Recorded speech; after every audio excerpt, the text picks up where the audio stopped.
أجوركم يوم القيامة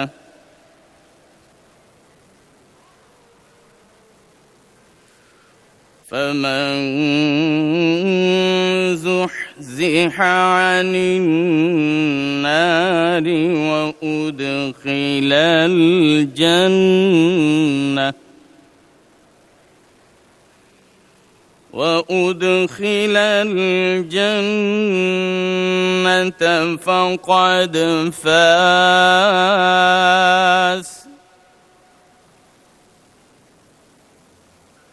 وما الحياة الدنيا إلا متاع الغرور وما الحياة الدنيا إلا متاع الغرور صدق الله العظيم পবিত্র কুরআনুল কারীমের সূরা আলে ইমরানের 185 নং আয়াতে কারীমার তেলাওয়াত করা হলো, যার বাংলা অর্থ এইরূপ: প্রত্যেক প্রাণী মরণের স্বাদ ভোগ করবে, অতঃপর তোমাদের কর্মকাণ্ডের পাওনা কিয়ামতের দিন পুরোপুরি আদায় করে দেওয়া হবে। যাকে জাহান্নামের আগুন থেকে বাঁচানো হবে এবং জান্নাতে প্রবেশ করানো হবে, সেই সফলতা পাবে। মনে রেখো, এই পবিত্র জীবন, এই পার্থিব জীবন কিছু বাহ্যিক ছলনা মাত্র, বাহ্যিক ছলনা ছাড়া আর কিছুই নয়। বারাকাল্লাহু লানা ওয়া লাকুম ফিল কুরআনিল আযীম। আসসালামু আলাইকুম ওয়া রাহমাতুল্লাহি ওয়া বারাকাতুহু।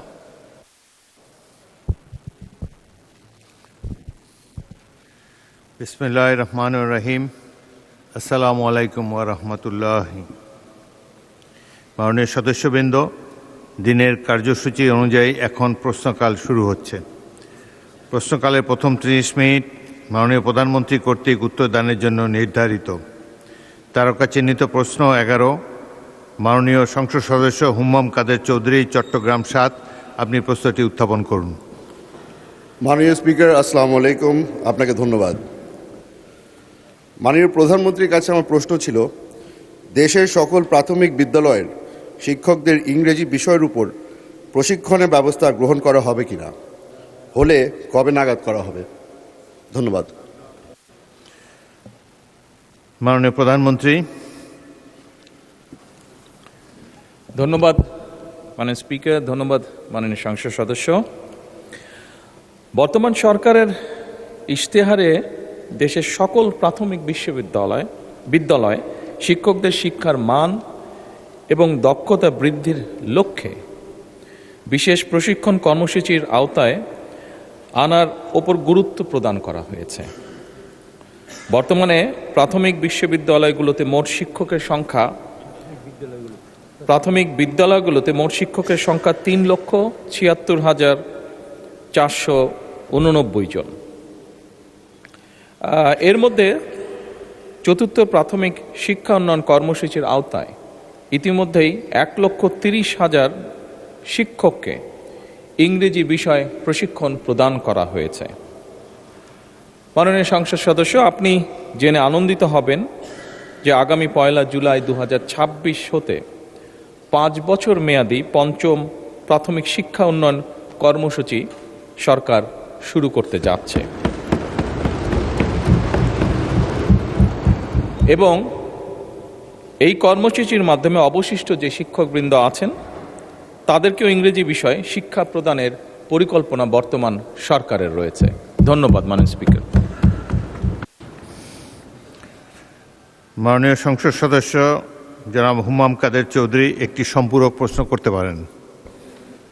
মাননীয় স্পিকার, আপনাকে ধন্যবাদ মাননীয় প্রধানমন্ত্রীকে আমার প্রশ্নের জবাব দেওয়ার জন্য। বর্তমানে মাননীয় প্রধানমন্ত্রী আমরা যেটা দেখে এসেছি গত 17 বছর ধরে প্রাইভেট যেই স্কুলগুলি ছিল সেখানে টিচার নিয়োগ দেওয়ার সময় কোনো ধরনের গাইডলাইন অথবা কোনো সার্টিফিকেট দেওয়া হতো না। আপনাদের কি কোনো উদ্যোগ হবে যে নতুন টিচার নিয়োগ দেওয়ার সময় প্রাইভেট স্কুলের জন্য তাদেরকে কোনো ধরনের সার্টিফিকেশন অথবা কোনো নতুন গাইডলাইন দেওয়ার? ধন্যবাদ।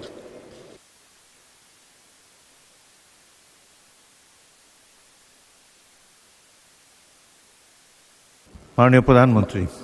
মাননীয় সংসদ সদস্য, আপনার সম্পূরক প্রশ্নের জন্য যে ধন্যবাদ। তৃতীয় সারিতে যে তুলসী বিরোধী প্রাইভেট দলের স্কুলের যেই গাইডলাইন, এটা তো প্রাইভেট স্কুল, আপনি নিজেই উল্লেখ করেছেন। স্বাভাবিকভাবে প্রাইভেট স্কুলের ব্যাপারে গাইডলাইন তো সরকারের দেওয়ার কথা নয়, সেটা তারা নিজেরাই ঠিক করবে। তবে এ ব্যাপারে যদি আপনার কোনো পরামর্শ থাকে সেটি আপনি যদি মন্ত্রণালয়ে জমা দেন, সে বিষয়ে নিশ্চয়ই আমরা বিবেচনা বা আলোচনা করে দেখতে পারি। ধন্যবাদ। ধন্যবাদ মাননীয় প্রধানমন্ত্রী। লাস্ট রো, মাননীয় সদস্য, বিরোধী দলীয় সদস্য প্রশ্ন করুন, শেষ রোতে।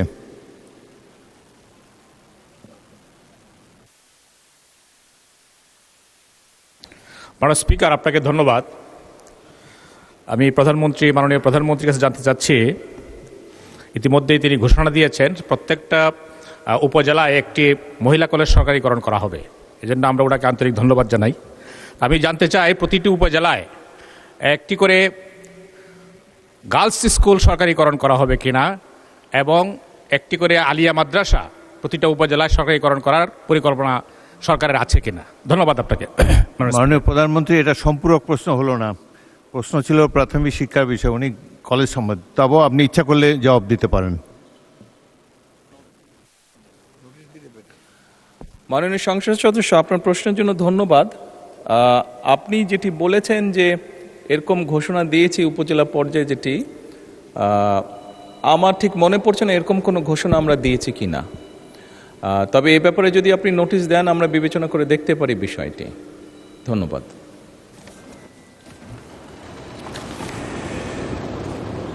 মাননীয় সদস্য জনাব নুরুল ইসলাম, বরগুনা 2, পরবর্তী প্রশ্নটি উত্থাপন করুন।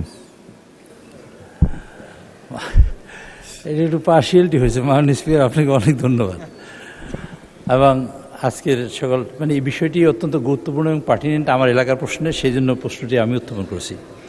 মাননীয় প্রধানমন্ত্রী, অনুগ্রহ করিয়া বলিবেন কি, দেশের দক্ষিণাঞ্চলের উপকূলীয় এলাকায় ভৌগোলিক গুরুত্ব, জলবায়ু পরিবর্তনের ঝুঁকি, জলোচ্ছ্বাস, সাইক্লোন, প্রাকৃতিক দুর্যোগ এবং এই অঞ্চলের বিশাল জনগোষ্ঠীর অর্থনৈতিক মুক্তি এবং টেকসই উন্নয়নের নিশ্চিতকল্পে সরকার কর্তৃক পৃথক একটি উপকূলীয় বিষয়ক মন্ত্রণালয় গঠন করা হইবে কিনা, হইলে তাহা কবে নাগাদ বাস্তবায়ন করা হইবে? ধন্যবাদ মাননীয় স্পিকার। মাননীয় প্রধানমন্ত্রী। ধন্যবাদ মাননীয় স্পিকার, ধন্যবাদ মাননীয় সংসদ সদস্য আপনার প্রশ্নের জন্য।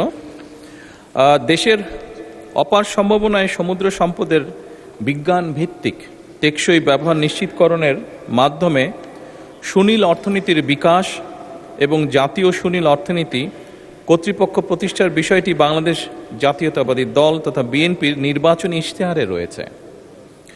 এছাড়া 2005 সালে তৎকালীন বিএনপি সরকার উপকূলীয় অঞ্চল নীতি 2005 প্রণয়ন করে, যা উপকূলীয় অঞ্চলের উন্নয়ন এবং সুরক্ষা একটি গুরুত্বপূর্ণ মাইল ফলক। বর্তমান সরকার এমএসপি বা সমুদ্র অঞ্চল পরিকল্পনা কার্যক্রম এবং এ থেকে দেশের সম্ভাব্য অর্জিতব্য বিষয়টি বিবেচনার জন্য ইতিমধ্যেই পদক্ষেপ গ্রহণ করেছে। সামুদ্রিক সম্পদ, মৎস্য, পর্যটন এবং পরিবেশ সংরক্ষণের মধ্যে সমন্বিত ভারসাম্য প্রতিষ্ঠা এবং সুনীল অর্থনীতির টেকসই ও দীর্ঘমেয়াদী উন্নয়ন নিশ্চিত করার লক্ষ্যে প্রয়োজন হলে 2026-27 অর্থ বছরেই প্রাতিষ্ঠানিক কাঠামো গড়ে তোলার বিষয়টি সক্রিয় বিবেচনাধীন রয়েছে। মাননীয় স্পিকার, ধন্যবাদ। ধন্যবাদ মাননীয় প্রধানমন্ত্রী। পরবর্তী প্রশ্ন জনাব শফিকুল ইসলাম, পটুয়াখালী।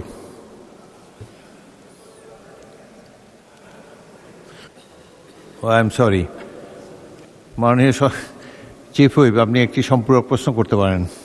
মাননীয় স্পিকার, আপনি তো জানেন ভোলা আপনার নির্বাচনী এলাকা এবং ভোলা একটা উপকূলীয় দ্বীপ অঞ্চল, সেখানে ব্রিজের জন্য আপনারা চেষ্টা করছেন। পটুয়াখালী, ফেনী, বরগুনা এবং এই পিরোজপুর, এই দক্ষিণাঞ্চল, সাতক্ষীরা, খুলনা, বিশাল একটা দক্ষিণাঞ্চল, এখানে অর্থনীতি একটা বিশাল যোগান দিতে পারে। আমাদের মাননীয় প্রধানমন্ত্রী বলেছেন ব্লু ইকোনমির কথা। ব্লু ইকোনমিতে 8টি বিষয় আছে, যেমন আমরা সাগরে মাছ ধরতে পারি, এক্সপ্লোরেশন করতে পারি, গ্যাস তেল, আমরা করতে পারি ship building, ship repairing, ship breaking ইত্যাদি এই জাতীয় কাজ। এবং সব মিলিয়ে যে বিষয়টা হলো, মাননীয় স্পিকার আপনার মাধ্যমে জানাতে চাই, নেপাল একটি অঞ্চল, দেশ যেখানে সাগর নেই এবং তার একটা ল্যান্ডলকড এরিয়া, আর আমাদের অপার সাগর আছে, আমরা কাজে লাগাতে পারি না।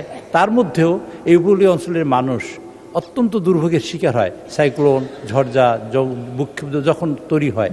এবং উপকূলীয় অঞ্চলের মানুষ প্রকারান্তরে সারা বাংলাদেশের মানুষের মধ্যে অত্যন্ত গরিব।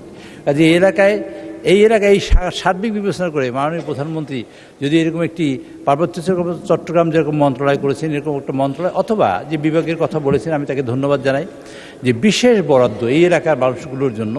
এবং উপকূলীয় অঞ্চল ইতিমধ্যেই কিন্তু উপকূলীয় অঞ্চল একটা ঘোষণা করা হয়েছে এবং সেখানে মানে আলাদা বরাদ্দ দেওয়া হয়। তাই আমি মনে করতে চাই, আমি বলতে চাই মাননীয় প্রধানমন্ত্রীর কাছে, উপকূলীয় অঞ্চলে যারা আছেন সকল মাননীয় সংসদ সদস্যদের সমন্বয়ে অথবা সরকার যদি বিবেচনা করেন যে তাদের বরাদ্দ বেশি এবং উপকূলীয় অঞ্চলে তাদের যোগাযোগ ব্যবস্থা নিশ্চিত এবং তাদের সার্বিক উন্নয়নের লক্ষ্যে আর বর্ধিত কোনো কার্যক্রম তিনি গ্রহণ করবেন কিনা মাননীয় স্পিকার, এটা আমি জানতে চাই মাননীয় প্রধানমন্ত্রীর কাছে।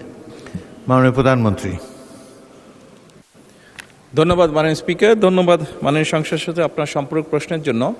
আপনি নিশ্চয়ই খেয়াল করেছেন আপনার যে মূল প্রশ্নটি ছিল সেখানে আমি উল্লেখ করেছি যে আমাদের নির্বাচনী ইশতেহারে ব্লু ইকোনমির বিষয়ে একটি কম বেশি ডিটেল পরিকল্পনা আছে। বাংলাদেশের বৃহৎ একটি জনগোষ্ঠী সমুদ্র অঞ্চলগুলোতে বাস করছে, ভোলা সহ, বরগুনা সহ, পটুয়াখালী সহ, কক্সবাজার সহ, চট্টগ্রাম সহ বিশাল একটি অঞ্চল বাস করছে। এবং খুব স্বাভাবিকভাবেই আমরা যদি এই ব্লু ইকোনমি বলতে যে সকল অর্থনীতি, যে সকল বিষয়গুলো এখানে আছে সেগুলোকে যদি আস্তে আস্তে অর্থনৈতিক সম্ভাব্যতা বিবেচনা করে আমরা গড়ে তুলতে পারি, তাহলে অবশ্যই বহু মানুষের জীবনযাত্রার মান আমরা পাল্টাতে সক্ষম হব। এবং সেখানে এই অঞ্চল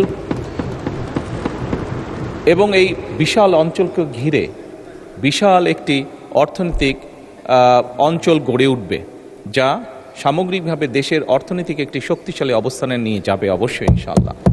এবং সেজন্যই এবং এই সকল বিষয় বিবেচনা করি আমরা আমাদের নির্বাচনী ইশতেহারে এই বিষয়টিকে অত্যন্ত গুরুত্বের সাথে তুলে ধরেছি এবং সরকারের বিভিন্ন মন্ত্রণালয় এরই ভিতরে ধীরে ধীরে পরিকল্পনাগুলো গ্রহণ করা শুরু করেছে। এটি যেহেতু একটি বিশাল বিষয়, সেই জন্য এটার ফল পেতে কিছু সময় লাগবে, তবে আমরা দৃঢ়ভাবে বিশ্বাস করি ইনশাআল্লাহ আমরা সঠিক পরিকল্পনা নিয়ে এগোতে সক্ষম হলে আমরা দেশের বিশাল একটি অংশ এবং সেই অংশে বসবাসরত মানুষদের জীবনযাত্রা সুন্দরভাবে পরিবর্তন করতে সক্ষম হব। ধন্যবাদ। জনাব শফিকুল ইসলাম মাসুদ, পটুয়াখালী।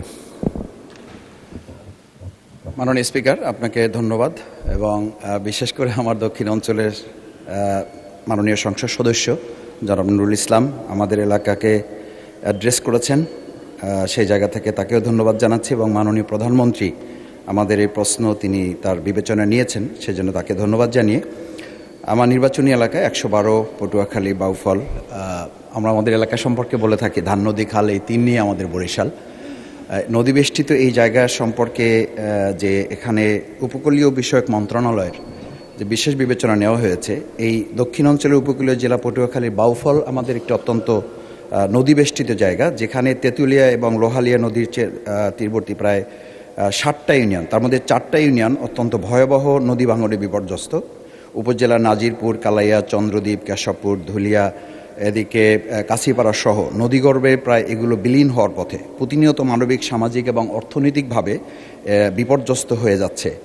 নদী ভাঙনের ফলে আমাদের কবরস্থান সহ মসজিদ, মাদ্রাসা, স্কুল, মন্দির এগুলো আমাদের ভাঙনে বড় বড় অঞ্চলগুলো ইতিমধ্যে চলে গেছে। মানবতার জীবনযাপন করছে তারা, হাজার হাজার হেক্টর ফসলি জমি যা ইতিমধ্যে নদীর গর্ভে চলে গেছে। স্থানীয় কৃষক এবং দিনমজুর যারা জীবন জীবিকায় ভয়াবহ প্রভাব ফেলছে মাননীয় স্পিকার, সে জায়গায় আমরা বিশেষভাবে লক্ষ্য করছি যে আমাদের কয়েকটি প্রতিষ্ঠান সহ শিক্ষার্থীদের স্কুলে ছুটে যাওয়ার হার এখন কমে যাচ্ছে। কমিউনিটি হাসপাতাল, স্থানীয় বাজার, এমনকি মানুষের শেষ চিহ্ন কবরও নদীতে বিলীন হয়ে গেছে। গ্রামীণ কাঁচা রাস্তা, কাঁচা পাকা রাস্তা, ভেরিবাঁধ, ওয়াবদা সহ যোগাযোগের অসংখ্য নদী সড়কগুলো নদী ভাঙনের ফলে বিচ্ছিন্ন হয়ে আছে। বিশেষ করে নাজিরপুর, কচুয়া, ডালিমা, নিমদি, তাঁতেরকাঠি এলাকার 7 কিলোমিটার এলাকা একেবারেই ঝুঁকিপূর্ণ অবস্থায় রয়েছে। মাননীয় সদস্য, আমি শেষ যে প্রশ্নটি লাইনটা অনেক বলছি, ব্যাপক, একটা স্ট্রেট সংক্ষিপ্ত প্রশ্ন করুন। যে সিসি ব্লক এবং র্যাপের মাধ্যমে এই জায়গাটাকে আমাদের যে প্রকল্প এখানে নেওয়া হয়েছে উপকূল বিষয়ক মন্ত্রণালয়ের আওতায় নিয়ে এসে এই সমস্যাগুলোর সমাধানে মাননীয় প্রধানমন্ত্রী তার জায়গা থেকে উদ্যোগ গ্রহণ করবেন কিনা এ বিষয়ে আপনাদের কাছে মাননীয় স্পিকার আপনার মাধ্যমে বিনয়ের সাথে জানতে চাচ্ছি। মাননীয় প্রধানমন্ত্রী। ধন্যবাদ মাননীয় স্পিকার, ধন্যবাদ মাননীয় সংসদ সদস্য আপনার একটি গুরুত্বপূর্ণ প্রশ্নের জন্য।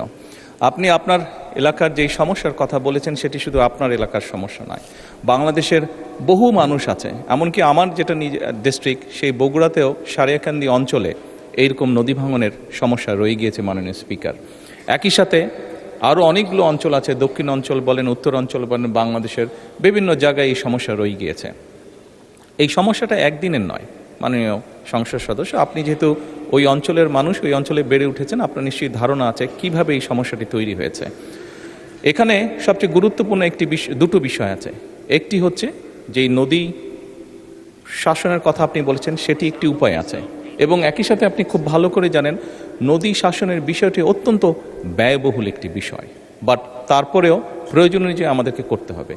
এবং সাথে আরেকটি গুরুত্বপূর্ণ বিষয় আছে, এই ভাঙনগুলো কখন হয়? ভাঙনগুলো আমরা দেখেছি অধিকাংশ সময় বর্ষার সময় হয়ে থাকে, যখন নদীতে স্রোত থাকে এবং হঠাৎ করে পানির প্রবাহ যখন বেড়ে যায়।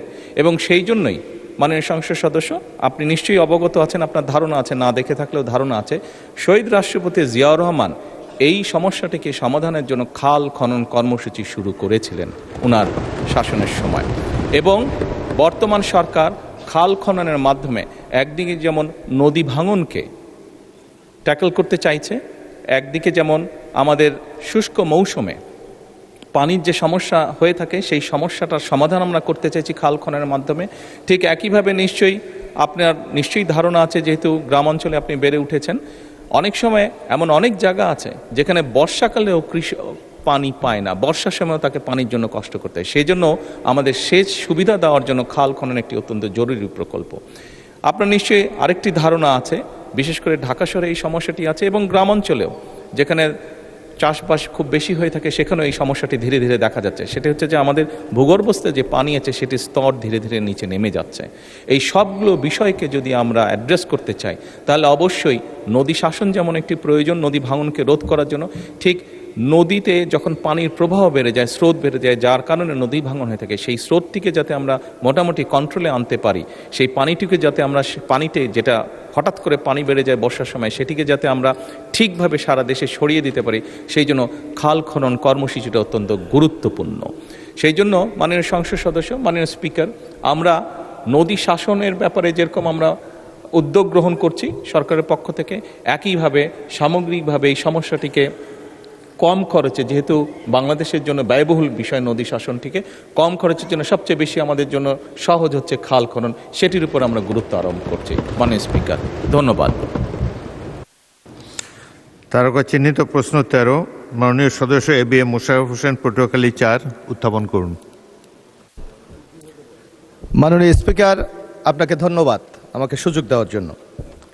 মাননীয় স্পিকার, আপনি জানেন যে আমরা দক্ষিণ অঞ্চলের লোক, ইতিমধ্যে আমাদের মাননীয় চিফ হুইপ বলেছে, দক্ষিণ অঞ্চলে মানুষের সাধারণত কর্মসংস্থানের জন্য তেমন ব্যবস্থা নেই, আমরা শুধু ধান চাষ এবং মাছ চাষের উপর নির্ভরশীল।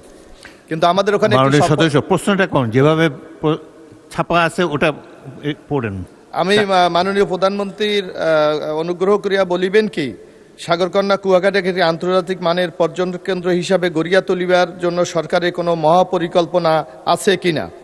যদি থাকে তবে উক্ত পরিকল্পনার আওতায় আধুনিক সুযোগ সুবিধা সম্মিলিত অবকাঠামো নির্মাণের বর্তমান অবস্থা ও বাস্তবায়নের রূপরেখা কি? ধন্যবাদ মাননীয় স্পিকার। মাননীয় প্রধানমন্ত্রী। ধন্যবাদ মাননীয় স্পিকার, ধন্যবাদ মাননীয় সংসদ সদস্য আপনার প্রশ্নের জন্য। বাংলাদেশের পর্যটন খাতকে দীর্ঘমেয়াদী, টেকসই এবং পরিকল্পিতভাবে এগিয়ে নেবার লক্ষ্যে বর্তমান সরকারের সুনির্দিষ্ট কিছু প্রতিশ্রুতি রয়েছে। বেসামরিক বিমান পরিবহন এবং পর্যটন মন্ত্রণালয় জাতীয় পর্যটন মহাপরিকল্পনা প্রণয়নের লক্ষ্যে এরই ভিতরে কাজ শুরু করেছে। এই মহাপরিকল্পনা প্রণয়নে কুয়াকাটার প্রাকৃতিক সৌন্দর্য রক্ষা এবং পর্যটন খাতের উন্নয়নকে বিশেষভাবে আমরা গুরুত্ব দিতে চাইছি।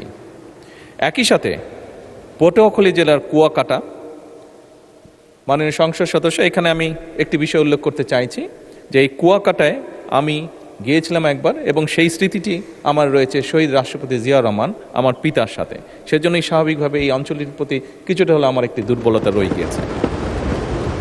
এছাড়াও চট্টগ্রাম জেলার পতেঙ্গা আনোয়ারা সি বিচের মৌলিক সুবিধাদি উন্নয়ন শীর্ষক একটি প্রকল্প গ্রহণের নিমিত্তে এর ভিতরেই সম্ভাব্যতা যেটি আছে সেটি যাচাই করা হচ্ছে। মাননীয় সংসদ সদস্য, মাননীয় স্পিকার, আপনাদের অবগতির জন্য জানাচ্ছি গৃহায়ন ও গণপূর্ত মন্ত্রণালয় কর্তৃক কুয়াকাটা সংলগ্ন 7টি উপজেলা গলাচিপা, কলাপাড়া, রাঙামালী, বরগুনা সদর, পাথরঘাটা, আমতলী এবং তালতলী নিয়ে Payra Kuakata comprehensive plan focusing on eco tourism শীর্ষক গৃহীত পরিকল্পনা বাস্তবায়নের জন্য বর্তমান অ্যাকশন এরিয়া প্ল্যান তৈরি করা হচ্ছে। অ্যাকশন এরিয়া প্ল্যানের পর্যটনের অংশটুকু বেসামরিক বিমান পরিবহন ও পর্যটন মন্ত্রণালয় কর্তৃক বাস্তবায়ন করা হবে ইনশাল্লাহ। এটি চূড়ান্ত হলে কলাপাড়া উপজেলাস্থ কুয়াকাটার পর্যটন খাতের সামগ্রিক উন্নয়ন ত্বরান্বিত হবে বলে আমরা আশা করি। মাননীয় স্পিকার, ধন্যবাদ। মাননীয় সদস্য এবিএম মোশাররফ হোসেন একটি সম্পূরক প্রশ্ন করতে পারেন। ধন্যবাদ মাননীয় প্রধানমন্ত্রী। আপনি 1980 সালের আমার মনে আছে 30শে জানুয়ারি আপনি কুয়াকাটা গিয়েছিলেন। আমরা তখন জাতীয়তাবাদী ছাত্রদল করি, সেই অনুষ্ঠানে আমিও ছিলাম। মাননীয় প্রধানমন্ত্রী, কুয়াকাটাকে আপনি যে পরিকল্পনার কথা বলেছেন এর সাথে যদি ওখানে কুয়াকাটা পর্যটন কেন্দ্র আছে, নৌ একটা ঘাঁটি আছে, ওখানে একটি ক্যান্টনমেন্ট আছে, পায়রা বন্দর আছে, ওখানে এর সাথে যদি দ্রুত গতিতে একটি বিমানবন্দর করা যায় তাহলে কুয়াকাটাকে হয়তো আরও একটি গুরুত্বপূর্ণ পর্যটন কেন্দ্র হিসাবে আমরা গড়ে তুলতে পারবো। ধন্যবাদ মাননীয় প্রধানমন্ত্রী। মাননীয় প্রধানমন্ত্রী। মাননীয় স্পিকার, মাননীয় সংসদ সদস্য, আপনার প্রশ্নের জন্য ধন্যবাদ। দেখুন, বিমানবন্দরের বিষয়টি হচ্ছে এটি তো স্বাভাবিক অর্থনীতির সাথে সম্পর্কিত। বিমানের ফ্লাইট অবশ্যই পরিচালনা সেখানে করা হয়তো যাবে, কিন্তু সেটি যদি লস হয় তাহলে তো পাবলিকের পকেট থেকে পয়সাটা যাবে, কাজেই সেটি বোধহয় বিজনেস ওয়াইজ খুব একটা ভালো হবে না মাননীয় স্পিকার। তবে কোনো প্রাইভেট কোম্পানি যদি সেখানে ফ্লাইট অপারেট করতে চায়, আমরা সরকারের পক্ষ থেকে চেষ্টা করব সেখানে তাকে ইনফ্রাস্ট্রাকচারটা যতটুকু সম্ভব তৈরি করে দেওয়ার জন্য। তবে অবশ্যই যাচাই বাছাইয়ের ভিত্তিতে আমাদেরকে এটি করতে হবে, কারণ সরকারের যেরকম আমরা লস চাই না, আমরা চাই না কোনো উদ্যোক্তা উদ্যোগ গ্রহণ করে সেটা তারা ব্যর্থ হোক বা সেটি ভালো না হোক। মাননীয় স্পিকার, এখানে আমি একটি কারেকশন দিতে চাইছি। এখানে মাননীয় সংসদ সদস্য হুম্মাম কাদের ওনার সম্পূরক প্রশ্নে প্রাইভেট স্কুলগুলোর ব্যাপারে একটি কথা বলেছিলেন যে গাইডলাইন, আমি তখন একটু ভুলভাবে উপস্থাপন করেছিলাম। প্রাইভেট স্কুলগুলোর ক্ষেত্রে সরকারের একটি গাইডলাইন অবশ্যই আছে, সরকারের একটি গাইডলাইন আছে, এই কারেকশনটা আমি দিতে চাইছি। সেই গাইডলাইনের ভিত্তিতেই তারা পরিচালনা করে থাকে। এখানে মাননীয় সংসদ সদস্য ওনার যদি কোনো বিষয় থাকে এখানে উনি অ্যাড করতে চান, উনি যদি নোটিশ আনেন তাহলে আমরা সেই গাইডলাইনের ভিত্তিতে সেটি পর্যালোচনা করে দেখতে পারি। ধন্যবাদ মাননীয় স্পিকার। ধন্যবাদ মাননীয় প্রধানমন্ত্রী। পরবর্তী প্রশ্ন জিএম নজরুল ইসলাম সাতক্ষীরা 4 একটি প্রশ্ন করতে পারেন। মাননীয় স্পিকার, মাননীয় প্রধানমন্ত্রী মহোদয়ের একটা গুরুত্বপূর্ণ প্রশ্নোত্তরের পরিপ্রেক্ষিতে আমাকে সুযোগ দেওয়ার জন্য আপনাকে অসংখ্য ধন্যবাদ। আমরা দেখেছি, শুনলাম কুয়াকাটাকে আন্তর্জাতিক মানের একটি পর্যটন কেন্দ্র করার জন্য সংশ্লিষ্ট 7টি উপজেলাকে নিয়ে একটা বড় পরিকল্পনা, কম্প্রিহেনসিভ প্ল্যান করার পরিকল্পনা মাননীয় প্রধানমন্ত্রী বলেছেন। এই জন্য মাননীয় প্রধানমন্ত্রীকে ধন্যবাদ। আমি একটু যোগ করতে চাচ্ছি, 1991-96 সালে মাননীয় প্রধানমন্ত্রীর আম্মা বেগম দেশনেত্রী বেগম খালেদা জিয়া মরহুম, আমি তখন এমপি ছিলাম, আমার এলাকায় গিয়েছিলেন শ্যামনগরে। ওই সময় শ্যামনগর একটা পর্যটন এলাকা, কোস্টাল বেল্ট এলাকা, নদী সন্নিহিত সুন্দরবন এলাকা। মাননীয় স্পিকার, কুয়াকাটা সহ চট্টগ্রামে বা অন্যান্য জায়গায় সূর্য ডোবা দেখা যায়, কিন্তু আমার এখানে সূর্য ডোবাও দেখা যায়, সুন্দরবন দেখা যায়, বাঘ দেখা যায়, হরিণ দেখা যায়, এবং আরও আনুষঙ্গিক যারা দৃষ্টি আকর্ষণীয় অনেক কিছু প্রাকৃতিক সৌন্দর্য সেখানে আছে। আমি মরহুম ম্যাডাম প্রধানমন্ত্রী মহোদয়ের কাছে, বেগম খালেদা জিয়ার কাছে আমি গেছিলাম 2 বার। আমি ওনাকে বলেছি ব্যক্তিগতভাবে, উনি আমাকে 2টা প্রকল্প দিয়েছেন, কার্যকরী হয়েছে, 2টা ব্রিজ এবং একটা রোড সাইনেজের রাস্তা। আমি একটা পর্যটন কেন্দ্র করার জন্যে রোপওয়ে, যেটা বিদেশে আছে সুন্দর বিষয়, উনি এগ্রি করেছিলেন, অনুমোদন দিয়েছিলেন, অ্যাসেসমেন্ট শুরু হয়েছিল, কিন্তু পরবর্তী কার্যকরী হয়নি। আমি মাননীয় প্রধানমন্ত্রী মহোদয়ের কাছে আমি জানতে চাচ্ছি, আমার সামনগরে বানভাসির ভিতর দিয়েও পর্যটনকে শক্তিশালী করার জন্যে, দেশের আয়ের জন্যে, জনগণের দৃষ্টি আকর্ষণের জন্যে একটা পর্যটন কেন্দ্র এবং রোপওয়ে তিনি আমরা ওখানে করবেন কিনা, বিনয়ের সঙ্গে জানতে চাচ্ছি। মাননীয় প্রধানমন্ত্রী। মাননীয় স্পিকার, মাননীয় সংসদ সদস্য, আপনার প্রশ্নের জন্য ধন্যবাদ। মাননীয় স্পিকার, আপনাকে ধন্যবাদ আমাকে এই প্রশ্নের উত্তরটি দেওয়ার সুযোগ করে দেওয়ার জন্য। মাননীয় সংসদ সদস্য, আমি তো আমার প্রধান প্রশ্নের, মেইন প্রশ্নের মধ্যে একটি উত্তর আপনাদের সামনে উপস্থাপন করেছি যে আমাদের ওখানে কী পরিকল্পনা আছে। আপনি রোপওয়ের যেটা বিষয়টি বললেন, কেবল কারের যে বিষয়টি বললেন, এটি আমরা সম্ভবত বিবেচনা করতে পারি অবশ্যই। আপনি যদি আবারও এই বিষয়টি নোটিশটি পাঠান, সেক্ষেত্রে আমরা এটা সম্ভবত বিবেচনা করতে পারি। তবে এই মুহূর্তে অন্য পরিকল্পনা যেগুলো আছে সেগুলো তো পর্যায়ক্রমিকভাবে আমরা বাস্তবায়ন করব। তবে এখানে আরেকজন সংসদ সদস্য নদী ভাঙনের কথা বলেছেন, মনে হয় একই সমস্যা আপনার ওখানেও খুব সম্ভব আছে। তো আমরা আগে নদী ভাঙনের মানুষগুলোকে বাঁচানোর চেষ্টা করি, তারপরে আমরা ওই কেবল কারটা স্থাপন করি। ধন্যবাদ। তারকা চিহ্নিত প্রশ্ন 14 জনাব মোহাম্মদ শামসুর রহমান শিমুল বিশ্বাস, পাবনা 5, উত্থাপন করুন। বিসমিল্লাহির রহমানির রহিম। মাননীয় স্পিকার, মাননীয় প্রধানমন্ত্রীর কাছে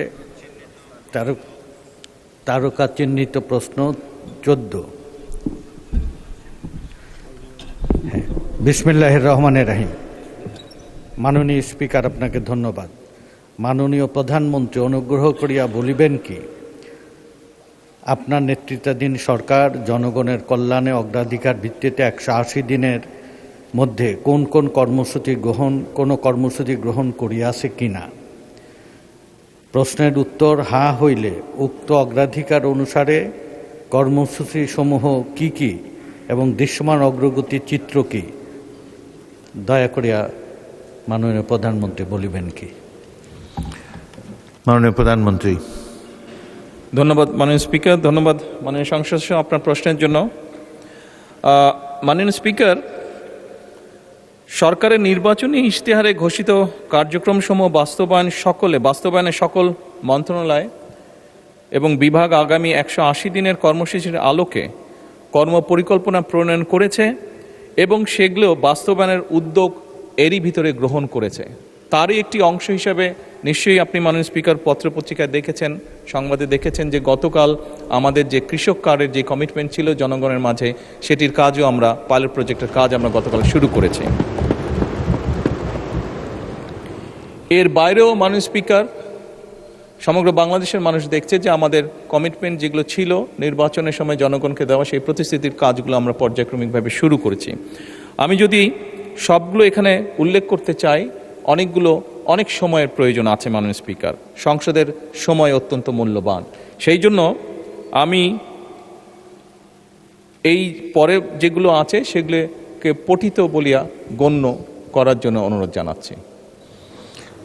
ধন্যবাদ মাননীয় প্রধানমন্ত্রী। উত্তরে বাকি অংশ পঠিত বলে গণ্য হলো। মাননীয় সদস্য শামসুর রহমান শিমুল বিশ্বাস, আপনি একটি সম্পূরক প্রশ্ন করতে পারেন। বিসমিল্লাহির রহমানির রহিম। মাননীয় প্রধানমন্ত্রী, আপনার গৃহীত বেশ কিছু কর্মসূচি ইতিমধ্যে বাস্তবায়ন শুরু হয়েছে। বৃক্ষরোপণ, নদী, খাল, বিল, হাওর খনন, ফ্যামিলি কার্ড, কৃষি কার্ড, স্বাস্থ্য কার্ড, আলেম ওলামাদের ভাতা, সম্মানী ভাতা এবং কর্মসংস্থানের যে প্রকল্প গ্রহণ করা হয়েছে, তার সবাই, পক্ষ বিপক্ষ সবাই এটা প্রশংসা করছে, মানুষ উপকৃত হচ্ছে। আমার একটা প্রশ্ন মাননীয় প্রধানমন্ত্রী, গত জুলাই বিপ্লবে আপনার প্রত্যক্ষ নির্দেশে আমরা বাংলাদেশের এই ভাগ্যহত শ্রমিক শ্রেণীকে এই লড়াইয়ে অংশগ্রহণ করার জন্য আমরা উদ্বুদ্ধ করেছিলাম। তারা সবচেয়ে বেশি ত্যাগ স্বীকার করেছিল এই লড়াইয়ে এবং জীবনও দিয়েছিল বেশি সরকারের হিসাব অনুযায়ী, এবং বিদেশ থেকে সবচেয়ে বেশি রেমিটেন্স আনে বাংলাদেশে বিবিএসের সরকারের হিসাব অনুযায়ী 7,35,00,000 এই ভাগ্যহত শ্রমিক শ্রেণী, যারা 1979 সালে প্রেসিডেন্ট জিয়াকে অকুণ্ঠ সমর্থন দিয়েছিলেন, 91 সালে বেগম খালেদা জিয়াকে সমর্থন দিয়েছেন। 2026 সাল এই শ্রমিক শ্রেণীর দিবস, আগত মে দিবস, এই দিবস উপলক্ষে আপনার অংশগ্রহণ এবং এই শ্রমিক শ্রেণীকে আপনার সাহায্য সহযোগিতার এবং আপনার সহযোগিতার বন্ধনে আবদ্ধ করবেন এই প্রত্যাশা করি। শ্রমিক এবং কর্মচারীদের জন্য আপনার কাছে সহযোগিতা চাই। আমার কথা শেষ করছি। খোদা হাফেজ। সালাম। মাননীয় প্রধানমন্ত্রী। ধন্যবাদ মাননীয় স্পিকার, ধন্যবাদ মাননীয় সংসদ সদস্য আপনার সম্পূরক প্রশ্নের জন্য। মাননীয় সংসদ সদস্য, আপনি যে প্রশ্নটি করেছেন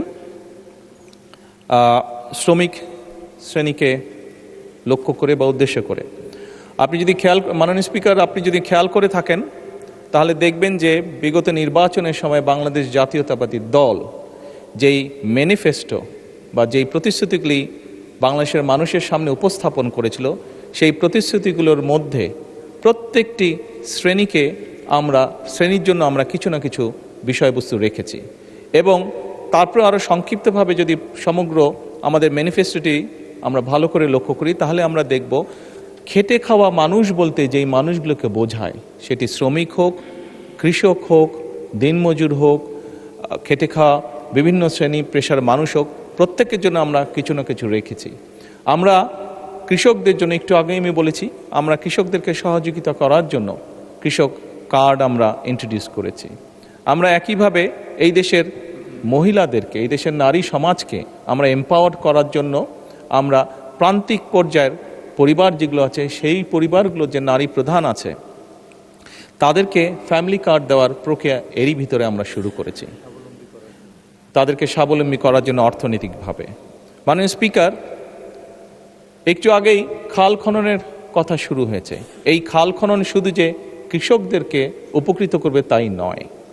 এই খাল খনন গ্রামে বাস করা মানুষ, গঞ্জে বাস করা মানুষ, শহরে বাস করা মানুষ, বিশেষ করে খেটে খাওয়া মানুষ, সাধারণ মানুষ বলতে আমরা যাদেরকে বুঝি, প্রত্যেক শ্রেণী পেশার মানুষ কোনো রকমভাবে উপকৃত হবে, নারী হোক পুরুষ হোক, এই খাল খননের মাধ্যমে। মাননীয় স্পিকার, এই সংসদে আমরা উপস্থাপন করেছি যে আমাদের বাংলাদেশ জাতীয়তাবাদী দলের ইলেকশনের আগে, নির্বাচনের আগে প্রতিশ্রুতি ছিল আমরা দেশে 5 বছরে ইনশাল্লাহ 25 কোটি বৃক্ষ রোপণ করব।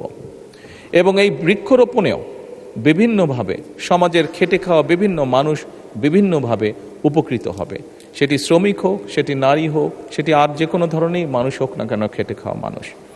একইভাবে মাননীয় স্পিকার, আমরা বলেছিলাম সমাজের এমন কিছু মানুষ আছে যারা ধর্মের সাথে, বিশেষ করে বিভিন্ন আমাদের জন্ম থেকে মৃত্যু পর্যন্ত যাদের কাছে আমরা বিভিন্ন রকমের পরামর্শ গ্রহণ করে থাকি, সেটি মুসলমান হিসাবে মসজিদ মাদ্রাসা যেগুলো আছে তার খতিব, ইমাম, মুয়াজ্জিম সাহেবরা, অন্য ধর্মীয় প্রতিষ্ঠান, অন্য ধর্মের যে ধর্মীয় প্রতিষ্ঠান সেখানে যারা ধর্মগুরু আছে, তারাও খেটে খাওয়া মানুষেরই অংশ।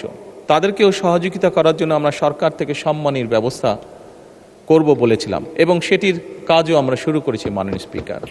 একই সাথে মাননীয় স্পিকার, আমরা বলেছিলাম যে আমরা দেশে পেশাদার খেলোয়াড় তৈরি করতে চাই। এই যে পেশাদার খেলোয়াড়, মাননীয় স্পিকার, এই পেশাদার খেলোয়াড় যারা হতে চাইছে, এই মানুষগুলো কিন্তু খেটে খাওয়া মানুষ যে পরিবারগুলো আছে তাদেরই পরিবারের কোনো সদস্য। কাজেই তারা যাতে খেটে খাওয়া পরিবারের সদস্য, মানুষের পরিবারের সদস্য হলেও তারা যাতে তাদের যেই প্রফেশনটা সেটাতে যাতে তারা সঠিকভাবে গড়ে তুলতে পারে, সেজন্য তাদেরকে আমরা সহযোগিতা করতে চেয়েছি এবং সেই কাজটিও আমরা শুরু করেছি মাননীয় স্পিকার। সেই জন্যই মাননীয় সংসদ সদস্যের প্রশ্নের উত্তর আমি বলবো, বাংলাদেশ জাতীয়তাবাদী দল, যে দলটিকে বিগত নির্বাচনে এই দেশের মানুষ বিপুল ভোট দিয়ে জয়যুক্ত করেছে দেশকে পরিচালনা করার জন্য, এই দলের কমিটমেন্ট হচ্ছে এই দেশের মানুষের প্রতি মাননীয় স্পিকার। এই দলের কমিটমেন্ট হচ্ছে এই বাংলাদেশের প্রতি মাননীয় স্পিকার। এবং সেজন্যই আমাদের যে ম্যানিফেস্টো ছিল সেখানে যেরকম আমরা শিল্পোদ্যোক্তা যারা আছেন তাদের জন্য যেরকম পলিসি গ্রহণ করেছি, একইভাবে খেটে খাওয়া মানুষ, বিভিন্ন শ্রেণী পেশার মানুষ যারা ওয়ার্কিং ক্লাস বা খেটে খাওয়া মানুষ, তারা কিভাবে ধীরে ধীরে তাদের জীবনযাত্রা মান উন্নয়ন করতে পারে সেজন্য আমরা বিভিন্ন রকম পলিসি গ্রহণ করেছি, আমরা বিভিন্ন রকম প্রতিশ্রুতি দিয়েছি এবং মাননীয় স্পিকার সেই প্রতিশ্রুতিগুলো বাস্তবায়নের কাজও আমরা শুরু করে দিয়েছি মাননীয় স্পিকার। ধন্যবাদ মাননীয় স্পিকার। ধন্যবাদ মাননীয় প্রধানমন্ত্রী। মাননীয় সদস্যবৃন্দ, মাননীয় প্রধানমন্ত্রীর জন্য নির্ধারিত প্রশ্ন জিজ্ঞাসা ও উত্তর পর্ব এখানেই শেষ হলো। দিনের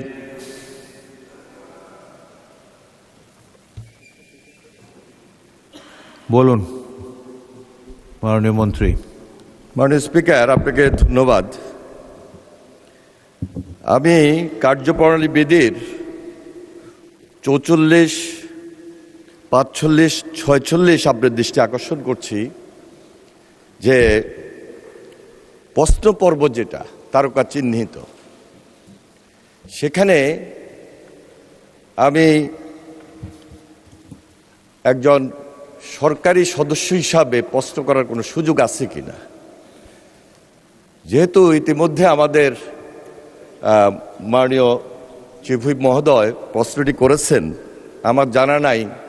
আমার একটু জানার ইচ্ছে যে ভবিষ্যতে এই ধরনের কোনো সুযোগ আমাদের আছে কিনা। ধন্যবাদ মাননীয় স্পিকার। মাননীয় মন্ত্রী, প্রশ্ন করার সুযোগ সবার জন্য অবারিত, তবে চিফ হুইপ, মন্ত্রীবর্গ যারা প্রধানমন্ত্রীর সাথে সরাসরি অনেক বিষয়ে আলাপ আলোচনা করতে পারেন, তারা এই সুযোগটি না নিয়ে সাধারণ সদস্যকে দিলে তারা অত্যন্ত উপকৃত হয়। তারা এলাকার জনগণের কাছেও তাদের কথা বলতে সুবিধা হয়, কিন্তু এমনি কোনো ফর্মাল কোনো বার নাই। মাননীয় সদস্যবৃন্দ, দিনের কার্যসূচি অনুযায়ী এখন মাননীয় মন্ত্রীগণের জন্য নির্ধারিত প্রশ্ন ও উত্তর, তারকা চিহ্নিত প্রশ্ন ৪৩৯, মাননীয় সদস্য মোহাম্মদ নুরুল ইসলাম, চাঁপাইনবাবগঞ্জ ৩, আপনি উত্থাপন করুন। মাননীয় স্পিকার, আপনাকে ধন্যবাদ।